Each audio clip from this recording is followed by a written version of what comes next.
नमस्कार दोस्तों, मैं प्रिंस सैनी आपका स्वागत करता हूं हमारे चैनल लर्न एंड ग्रो में। आज हम बात करेंगे टेंजेंट लॉ इन मैग्नेटिज्म के बारे में। ये क्या होता है, सबसे पहले इसकी डेफिनेशन जान लेते हैं। According to this law, when a magnet is suspended under the combined action of the two uniform magnetic fields, अगर हमारे पास दो यूनिफॉर्म मैग्नेटिक फील्ड है, उनका कंबाइंड एक्शन है, यानी कि दो हैं हमारे पास यूनिफॉर्म तरह की मैग्नेटिक फील्ड है और उनकी इंटेंसिटी जो ली गई है एफ, एक की एफ ली गई है, एक की एच ली गई है, acting at 90 degree to each other. और दोनों जो हैं, यानी कि ये जो मैग्नेटिक फील्ड है दोनों एक दूसरे के बिल्कुल परपेंडिकुलर है, 90 डिग्री पर है। तो क्या होगा, मैग्नेट जो है वो रेस्ट में आ जाएगा by making an angle theta with the direction of H. जो हम एच इंटेंसिटी मानी है हमने, जो दूसरा मैग्नेटिक फील्ड लिया है 90 डिग्री पर एफ के, तो उसके बिल्कुल 90 डिग्री है, ये दोनों 90 डिग्री है। तो जो मैग्नेट रेस्ट पर आएगा वो थीटा एंगल बनाएगा with the direction of H. चलिए इसको फिगर से समझ लेते हैं। मान लीजिए इस डायरेक्शन में जो मैग्नेटिक फील्ड है वो एफ है, तो यहाँ पर हम एफ दिखा देते हैं। और इसी तरह से इसके बिल्कुल परपेंडिकुलर जो मैग्नेटिक फील्ड है जिसकी इंटेंसिटी हम दिखा देते हैं कि ये एच है। तो एक तरफ एफ है और एक तरफ एच है और दोनों 90 डिग्री पे हैं। देखिए ये दोनों कितने पे हैं, 90 डिग्री पर है, जैसे कि डेफिनेशन में लिखा गया है।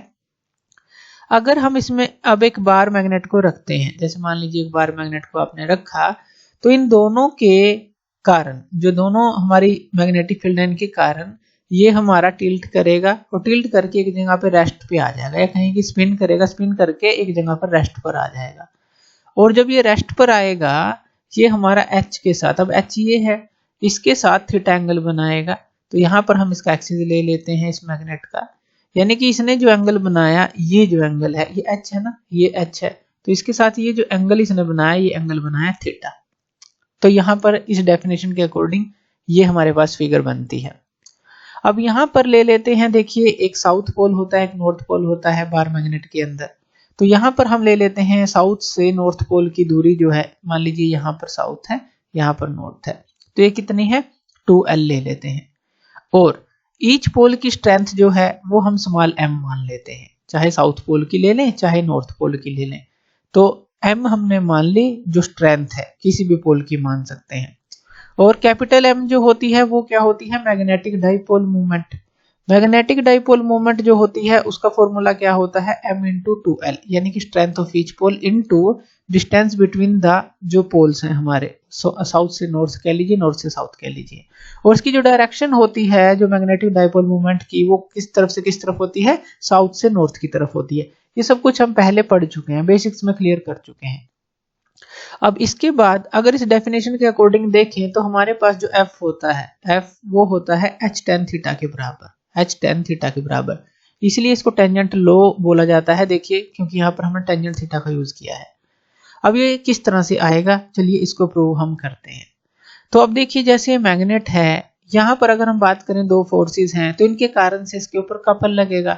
अब हमने कहा कि ये रेस्ट में आ जाएगा, तो रेस्ट पे आ जाएगा, इसका मतलब एक फोर्स के कारण जितना कपल लगेगा, दूसरी जो मैग्नेटिक जो फील्ड है, एक फील्ड के कारण जितना इसके ऊपर कपल लगेगा, दूसरी फील्ड के कारण भी उतना ही लगना चाहिए, और उसको काउंट्रैक्ट करना चाहिए, बैलेंस करना चाहिए। कपल का मतलब है, मान लीजिए अगर क्लॉकवाइज में घुमाने की कोशिश करेगा इसको, तो दूसरा इसको क्या करना चाहिए, एंटी क्लॉकवाइज में घुमाने की कोशिश करना चाहिए। तो ये चीज इसमें कही गई है, तो तभी तो ये बैलेंस होगा, तभी तो रेस्ट पे आएगा। तो यहाँ पर हम दो लाइंस लगा लेते हैं, एक यहाँ से और एक यहाँ से, और यहाँ पर हम नाम भी दे देते हैं, जैसे ये S इसको दे देते हैं और ये N है। यहाँ पर ये पॉइंट ले लेते हैं कि A पॉइंट पर ये मिलती हैं। अब देखिए यहाँ पर अगर ये एंगल थीटा है, ये एंगल थीटा है, तो ये एंगल कितना होगा, ये भी तो एंगल थीटा होगा, अल्टरनेट एंगल है, ये थीटा है, तो ये जो एंगल है ये भी थीटा होगा। अब यहाँ पर अगर आप मूवमेंट को निकालें, movement of the couple due to field H, इस H के कारण निकालें, इस फील्ड के कारण निकालें जो अप साइड जा रहा है, तो हम उसको बोल देते हैं टाउ 1। अब एक और चीज यहाँ पर देखिए, हमें पता है कोई भी बार मैग्नेट है, जैसे ऐसे कह लें, मान लीजिए बार मैग्नेट है, यहाँ पर इसका नॉर्थ पोल आप ले लें, यहाँ पर साउथ पोल ले लें। हमें पता है जो मैग्नेटिक फील्ड की लाइन है वो इस तरह से जाती है, नॉर्थ से बाहर की तरफ जाती हैं और साउथ से जो है अंदर की तरफ जाती हैं। इसी तरह से होता है, अगर मैग्नेट के अंदर देखेंगे तो साउथ से नॉर्थ मिलेंगे, बाहर देखेंगे नॉर्थ से साउथ मिलेंगे इस तरह से, ये जो लाइंस है हमारी।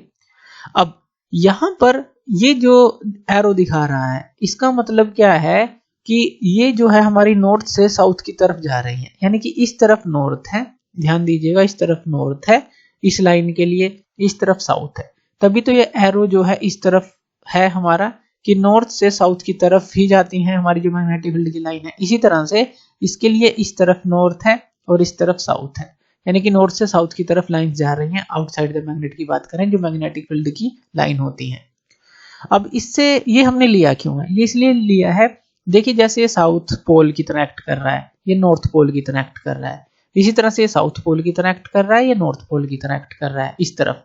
अब ये जो साउथ पोल है ये नॉर्थ पोल है, इसको अपनी तरफ खींचेगा, इसके ऊपर एक फोर्स लगाएगा। अगर ये साउथ पोल की तरह एक्ट कर रहा है तो इस फोर्स को हम लिख लेते हैं, अब ये एफ फील्ड है इसके कारण से लग रहा है तो इसको बोल देते हैं एम एफ, ये लगाएगा ये जब इसको अपनी तरफ खींचेगा। लेकिन ये जो एच है ये भी तो इसके ऊपर फोर्स लगाएगा, अभी साउथ है ये नॉर्थ है, ये इसको अपनी तरफ खींचेगा, तो इसको हम लिख देते हैं कि ये एम एच है जो ये फोर्स लगेगी इसके कारण, एच के कारण। ये फोर्स का फॉर्मूला हमने देखा था कि m इंटू जो भी मैग्नेटिक फील्ड होगा, जो इंटेंसिटी होगी वो मल्टीप्लाई करेंगे तो फोर्स होगी। इसी तरह से सेम जो है साउथ पोल के ऊपर लगेगी। अब ये नॉर्थ पोल है इसको अपनी तरफ खींचेगा, अब ये नॉर्थ पोल किसका है, ये एच का है, तो इसको हम लिख देंगे एम एच, और ये इसको अपनी तरफ खींचेगा, ये किसका है, एफ का, नॉर्थ पोल, तो इसको हम लिख देंगे एम एफ। ये तो हमने फोर्स निकाली।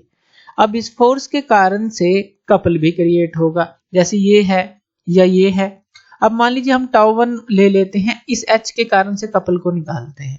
एम एच ये जो फोर्स है ये जो एच फील्ड के कारण है और इसके बिल्कुल परपेंडिकुलर ये आर्म है एस ए, तो M H into S A ये हम लिख देंगे। इसी तरह से इस एफ के कारण निकाल लेते हैं, जो कपल क्रिएट होगा उसको हम टाउ2 लिख लेते हैं, और ये जो होगा हमारा किसके बराबर होगा, अगर हम टाउ2 की बात करें इसके कारण एम एफ इंटू ये परपेंडिकुलर आर्म एन ए, तो ये हो जाएगा M F into N A, ये हो जाएगा।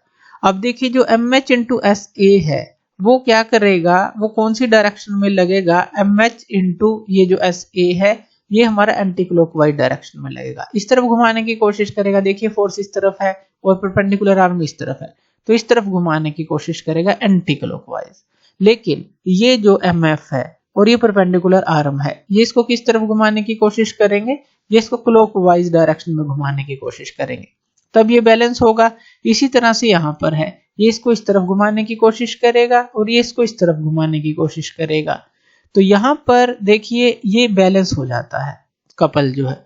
अब बैलेंस का मतलब है कि एक जगह पर ये इक्विलिब्रियम कंडीशन अगर हम ले तो यहाँ पर ये जो दोनों कपल हैं इक्वल होने चाहिए, इक्वल होने चाहिए, यानी कि टाउ1 जो है इक्वल टू टाउ2 के होना चाहिए। इसका मतलब जो M H into S A है वो किसके बराबर हो जाएगा, M F into N A के बराबर। इन दोनों को हम बराबर रख देंगे, तो यहां से f की वैल्यू को निकालते हैं, इस f की वैल्यू को, तो f की वैल्यू हमारे पास क्या हो जाएगी, m और m तो कैंसिल आउट हो जाएगा, तो यहाँ हमारे पास बचेगा h into S A divide by N A. अब S A divide by N A, देखिए ये एस ए और डिवाइड बाई जो एन ए है, तो ये क्या है, परपेंडिकुलर बाई बेस है, वो क्या होता है हमारा tan थीटा, तो इसको आप क्या पुट कर सकते हैं, यहाँ पर tan थीटा पुट कर सकते हैं, तो यहाँ पर ये क्या आ गया हमारे पास f equal to H tan theta. यही रिलेशन हमें प्रूव करना था कि ये जो है रेस्ट में आ जाता है और ये रिलेशन हमारी बनती है, तो ये हमारा होता है टेंजेंट लॉ। तो थैंक यू वीडियो देखने के लिए, और इसी तरह की वीडियोस के लिए आप हमारे चैनल लर्न एंड ग्रो पे हमें सब्सक्राइब कर सकते हैं। धन्यवाद।